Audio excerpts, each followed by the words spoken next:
Assalamualaikum warahmatullahi wabarakatuh. Halo Sobat Islam, Nabi Muhammad SAW menerima perintah sholat langsung dari Allah Subhanahu wa Ta'ala. Tentu hal ini menjadi istimewa karena wahyu yang turun kepada Rasulullah SAW melalui Jibril alaihissalam. Lalu saat menerima perintah sholat, apakah Rasulullah SAW melihat langsung Allah Subhanahu wa Ta'ala? Seperti apa wujud yang dilihat oleh Nabi SAW saat itu? Namun sebelum lanjut, mari bersama tebar syiar Islam dengan klik tombol like, subscribe, and share untuk berbagi informasi bermanfaat. Amin ya rabbal alamin. Nabi Muhammad SAW menerima perintah salat. Dalam peristiwa Isra Mi'raj, Rasulullah bersama malaikat Jibril dan diantar oleh buruk. Walaupun menerima perintah salat secara langsung, Rasulullah SAW hanya melihat cahaya saat itu. Hal ini sesuai hadis dari Abdullah bin Syakik. Aku bertanya kepada Abu Dzar, kalau aku sempat bertemu Rasulullah SAW, sungguh aku akan bertanya. Abu Dzar balik bertanya, apa yang akan kau tanyakan? Aku akan bertanya, apakah beliau melihat Rabbnya? Abu Dzar pun berkata, sungguh aku telah bertanya kepada beliau SAW. Beliau menjawab, aku melihat cahaya. Hadis riwayat Muslim. Tidak ada satupun manusia di dunia yang bisa melihat Allah Subhanahu wa Ta'ala. Hal ini ditegaskan dalam sabda Rasulullah SAW. Yakini bahwa seorang pun di antara kalian tidak akan bisa melihat Tuhannya sampai dia mati. Hadis riwayat Muslim. Lalu bagaimanakah dengan Nabi Muhammad SAW yang menerima perintah salat secara langsung? Ada perbedaan pendapat di antara para ulama. Di antara keduanya, tentu ada yang salah. Hal ini sebagaimana dijelaskan oleh Imam Az-Zahabi dalam Syiar A'lam An-Nubala.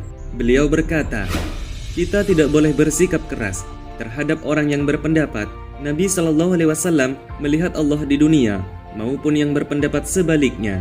Sikap yang tepat, kita mengatakan Allah dan Rasulnya yang paling tahu. Dan kita bersikap keras dan menilai sesat orang yang mengingkari Allah bisa dilihat pada hari kiamat. Karena keterangan bahwa Allah bisa dilihat pada hari kiamat terdapat dalam berbagai dalil yang sahih. Rasulullah SAW melihat Allah Subhanahu wa Ta'ala. Banyak ulama yang meyakini bahwa Nabi SAW melihat Allah Subhanahu wa Ta'ala saat Mi'raj. Dalam Majmu' Fatawa, Ibnu Abbas radhiyallahu anhu dan kebanyakan ulama meyakini bahwa Rasulullah SAW melihat langsung Allah Subhanahu wa Ta'ala saat peristiwa Isra Mi'raj. Hal ini dibenarkan dengan perkataan Anas bin Malik radhiyallahu anhu, Nabi Muhammad melihat Tuhannya. Hadis riwayat Ibnu Asim dan Ibnu Huzaimah. Abu Hurairah juga membenarkan pendapat ini. Abu Hurairah radhiyallahu anhu ditanya oleh Marwan bin Hakam, apakah Nabi Muhammad SAW melihat Tuhannya? Jawab beliau, ya, beliau telah melihatnya. Hadis riwayat Abdullah bin Ahmad. Rasulullah SAW tidak melihat Allah Subhanahu wa Ta'ala. Sayyidah Aisyah dan yang lainnya mengingkari pendapat bahwa Rasulullah SAW telah melihat Allah Subhanahu wa Ta'ala. Sayyidah Aisyah berkata, siapa yang meyakini bahwa Muhammad pernah melihat Tuhannya, berarti dia telah membuat kedustaan yang besar atas nama Allah. Hadis riwayat Bukhari, Muslim, dan Tirmizi. Sayyidah Aisyah radhiyallahu anha menguatkan pendapatnya lewat beberapa firman Allah Subhanahu wa Ta'ala dalam Al-Quran. Ayat yang dimaksud adalah, dia tidak dapat dicapai oleh penglihatan mata, sedang dia dapat melihat segala yang kelihatan, dan dialah yang maha halus, lagi maha mengetahui. Al-Quran, Surah Al-An'am, ayat 103. Ayat lainnya terdapat dalam surah yang berbeda. Tidak mungkin bagi seorang manusia pun bahwa Allah berkata-kata dengan dia kecuali dengan perantaran wahyu, atau di belakang tabir, atau dengan mengutus seorang utusan, lalu diwahyukan kepadanya dengan seizinnya apa yang dia kehendaki. Sesungguhnya dia maha tinggi lagi maha bijaksana. Al-Quran, Surah Asy-Syura, ayat 51. Sahabat yang lain juga berpendapat bahwa Nabi SAW tidak melihat Allah Subhanahu wa Ta'ala adalah Abu Dzar. Hal ini sesuai jawaban Rasulullah SAW saat ditanya. Beliau bersabda, ada cahaya, bagaimana aku melihatnya? Dalam riwayat lain berbunyi, Aku melihat cahaya. Hadis riwayat Muslim, Tirmizi, dan Ahmad. Pendapat netral. Mengenai Nabi Shallallahu Alaihi Wasallam melihat Allah Subhanahu Wa Taala atau tidak, beberapa ulama tidak mengambil sikap.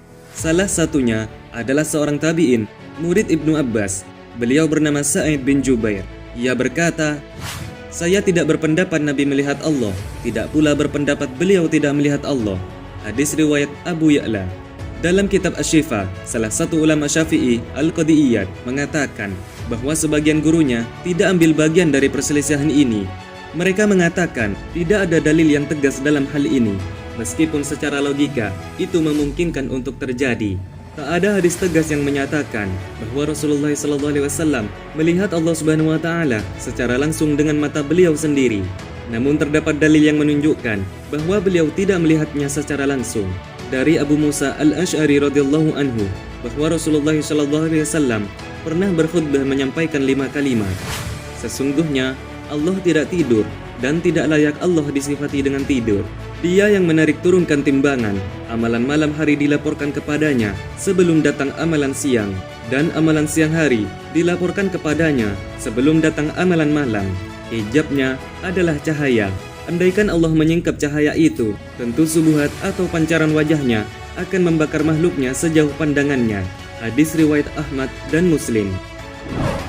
Nah, sobat Islam, itulah penjelasan tentang Rasulullah SAW melihat Allah Subhanahu Wa Taala atau tidak. Mengenai hal ini, ada banyak pendapat yang menyatakan bahwa Rasulullah SAW pernah melihat Allah Subhanahu Wa Taala. Namun Aisyah radhiyallahu anha dan sahabat lainnya menafikan pendapat tersebut.